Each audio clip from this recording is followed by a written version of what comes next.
আগের ভিডিওতেই জানিয়েছিলাম গ্রীষ্মের ছুটির নোটিশ বেরোলেই তোমাদের জানিয়ে দেব। নোটিশ বেরিয়ে গেছে আজকে, অর্থাৎ 18 এপ্রিল নোটিশ বেরিয়েছে। তোমাদের গ্রীষ্মের যে ছুটি এগিয়ে আসছে সেই নোটিশ বেরিয়ে গেছে।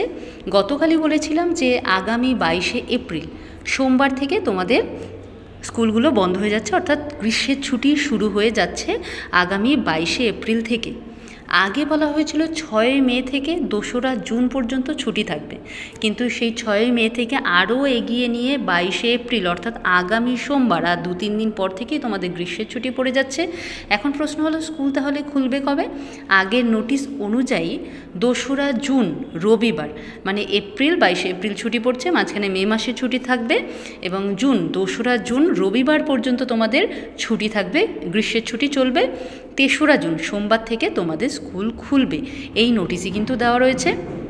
তাহলে আশা করি বুঝতে পেরেছো, তোমাদের ছুটি থাকছে পরিষ্কার কথায় 22 এপ্রিল থেকে 2রা জুন পর্যন্ত। আর এই ভিডিও থেকে কোনো প্রশ্ন থাকলে অবশ্যই আমায় কমেন্ট করে জিজ্ঞাসা করবে।